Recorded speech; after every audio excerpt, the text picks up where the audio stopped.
Jangan sambil kerja gitu, karena kan aku di rumah udah ada kantor, ada home office gitu. Jadi anak-anak udah ngerti, oke kalau aku lagi di kantor tolong kasih waktu biar aku bisa kerja. Kalau aku lagi di ruang tengah, lagi di meja makan atau apa ya feel free kalau kita mau berinteraksi gitu. Jadi ya mungkin harus dikasih pengertian baik-baik aja sih.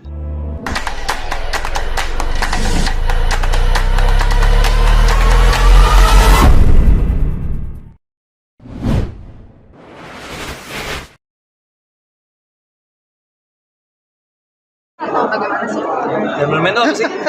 Maksudnya definisinya apa family man? Maksudnya tuh Pria yang punya keluarga. Ya, ayah yang baik, ayah yang bijaksana untuk mulia sekali. anaknya. dengan keluarga gitu. Dengan ya buat aku kan salah satu kenapa aku tadinya kantoran terus ketika beralih menjadi seniman, salah satu alasan kenapa aku betah menjadi seniman itu adalah kebebasan mengatur waktu.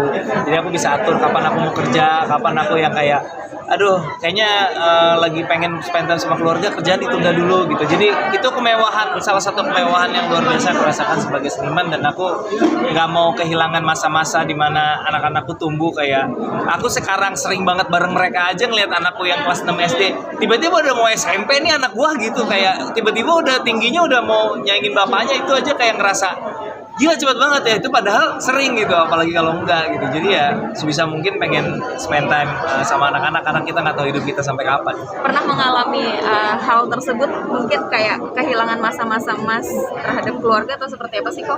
Banget, terutama ketika produksi 2 film pertama ya kan kaget ya. Film itu kan pekerjaan yang sangat intens. Jadi ketika ngerjain Ngenes, ngerjain Cek Toko Sebelah, 2 film pertama itu sering banget ngalamin sedih karena jauh dari anak dan nggak bisa ketemu. Itulah kenapa akhirnya ada film Susah Sinyal yang bercerita tentang orang tua tuh seharusnya memberikan hal yang terbaik buat anak tuh bukan uang, bukan fasilitas, tapi waktu gitu. Jadi kesedihan itu akhirnya berbuah karya lagi gitu. Jadi ya adalah perasaan-perasaan kayak gitu, tapi ya semakin kesini semakin coba bijak mengatur waktu.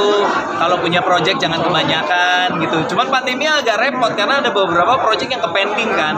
Jadi begitu on semua duduk langsung bereret semua project-projectnya, tapi ya resiko lah, nggak apa-apa, profesional aja. Nanti perlahan-lahan nih keadaan berangsur normal, aku perlahan-lahan mulai mengatur ritme lagi supaya nggak berturut-turut banget gitu. Saya mungkin dari film pertama Cek Toko Sebelah gitu kan. Cek Toko Sebelah kedua, Ngenes pertama. Maksudnya itu kan komedinya dari orang-orang yang pekerjaannya nggak pintar-pintar. Nah, kemudian di yang sekarang ini kan guest house, kemudian yang kerja juga nggak pintar. Apakah memang ini udah ciri-ciri dari? Sebenarnya sih kalau lihat pola komedinya, Cek Toko Sebelah pegawai tokonya konyol-konyol. Di gara-gara warisan pegawai guest house-nya konyol-konyol.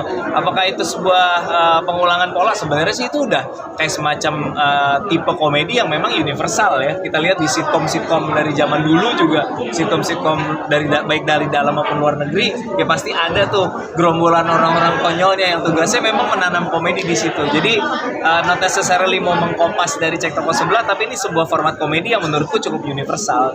Kalau tadi sendiri kan bilang gila anak lu udah mau SMP aja ya gitu kan. Tapi pernah nggak sih ngerasain kayak nih anak ada protesnya juga gara-gara gue sibuk mulu nih, jadi gue nggak Komplain sama anak gitu kan? seperti apa nih kok? Dikomplain iya, terutama anak kedua ya, karena yang pertama kan udah kelas 6, sekarang dia kelas 6, udah mau SMP. Yang kecil baru mau kelas 1 SD kan, jadi masih lebih kecil lah, masih banyak kalau ditinggal nih, kayak hari ini nih, papa pulangnya jam berapa, nanti pas aku mau tidur kita ketemu apa enggak, gitu-gitu nanyanya. Kayak enggak, nah sorry ya papa, hari ini pulangnya malam ada premier lah. Jadi ya harus dikasih pengertian, tapi kan nggak tiap hari juga gitu. Jadi ya dia harus ngerti gitu, harus ngerti kalau kamu mau jalan-jalan nggak, kamu mau beli mainan nggak, kasih bapak kesempatan buat kerja, kalau nggak kita nggak bisa jalan-jalan gitu. Jadi iya gitu. Tapi anak juga bisa mengutarakan juga apa keinginannya dia nih terhadap awareness. Sekarang juga kemarin juga sempat yang soal film dan lain-lain. Aku selalu berusaha untuk membuka, karena menurutku kemampuan berpikir kritis itu kan kita perlu ya gitu. Kalau apa-apa anak tuh udah anak kecil tahu apa sih gitu. Lama-lama dia kemampuan atau keinginan berpikir kritisnya dia tekan sendiri, akhirnya sayang gitu. Padahal itu skill, menurutku life skill yang sampai dewasa dibutuhkan untuk kita selalu mempertanyakan, selalu kritis. Jadi aku berusaha untuk serepot apapun ngeladenin mereka, aku nggak mau matiin semangat kritis itu gitu. Jadi ya aku ladenin terus. Apalagi ya anakku yang kelas 6 sekarang udah mulai nego. Kalau dikasih peraturan, nego. Dikasih handphone, teman-temanku udah punya SIM card, enggak, kamu hanya boleh pakai handphone, belum boleh punya SIM card. Gitu-gitu tuh harus nego gitu. Tapi buat aku ya negosiasi juga bagian dari life skill. Jadi biarin aja, dibiasain mereka nego. Kadang-kadang aku ngalah, biarin deh negonya dia yang menang gitu ya. Kayaknya itu lebih membekali dia daripada apa-apa udah kamu nurut aja, akhirnya jadi nggak bisa berjuang untuk pemikirannya sendiri. Mas, kan kalau itu kan kayaknya genre yang semua orang tahu gitu loh. Kayak urusan ini kan banyak konflik. Iya. Iya. Ini kan bentuk Iya. Iya. emang keseharian yang pernah didapat itu. Aku kalau cerita tentang keluarga tuh pasti nggak ada habisnya. Kayak aku pernah satu pengalaman terkait warisan, salah satu inspirasi untuk cerita ini juga di keluarga besarku ada satu kejadian orang tuanya meninggal, udah mewarisin satu rumah untuk anak-anaknya. Pikir udah aman nih. Ternyata itu pun nggak jadi beres masalahnya karena ketika salah satu anaknya butuh uang, dia menuntut rumahnya harus segera dijual. Sementara saudara-saudara lain jangan dijual sekarang, nanti tunggu harganya naik. Jadi selalu ada masalah-masalah seperti itu dan di keluargaku pun, keluarga besarku ada. Jadi aku rasa ini isu yang sangat universal gitu tuh. Kenapa aku bikin film tentang keluarga lagi tentang keluarga? Karena cerita seputar keluarga nggak ada habisnya. Jadi ya selama belum ada habisnya, selama aku masih bisa explore terus, why not? Kalau mau nanya dong, ini kalau waktu lagi bareng sama keluarga gimana sih cara Koko untuk memanfaatkan waktu? Ya jangan sambil kerja gitu, karena kan aku di rumah udah ada kantor, ada home office gitu. Jadi anak-anak udah ngerti, oke, kalau aku lagi di kantor tolong kasih waktu biar aku bisa kerja.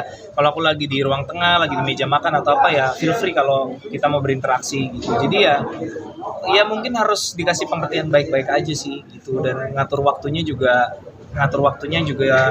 porsinya juga nggak yang terlalu sibuk-sibuk amat kalau bisa. Pola didik yang diajarin mungkin yang Ko Ernest sama istri Ajarkan. ke anak-anak seperti apa sih? Seperti apa? Apanya nih maksudnya? Sorry.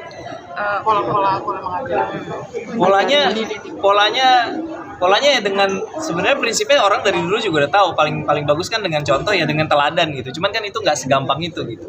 Saat kita berbohong dan mereka tahu kita bohong gitu kan harus dijelas, oh berbohong itu tidak apa-apa gitu. Jadi ya kalau kita nggak bisa cuman kamu harus sopan, kamu harus baik sama orang gitu, harus santun gitu. Sementara kita kalau lagi di restoran makanan diantar aja kita nggak bilang makasih kan nggak mungkin gitu. Jadi hal-hal apapun yang kita ajarin ya harus kata kuncinya salah satunya ya keteladanan gitu. Jadi ya apapun hal baik yang mau kita kasih tahu, karena kalau cuma dikasih tahu doang mereka juga udah pinter, ala lu ngomong doang lu gitu. Tapi ya harus kita contohkan. Kok sedikit dong tentang artis yang gampang banget nerima uang yang sekoper.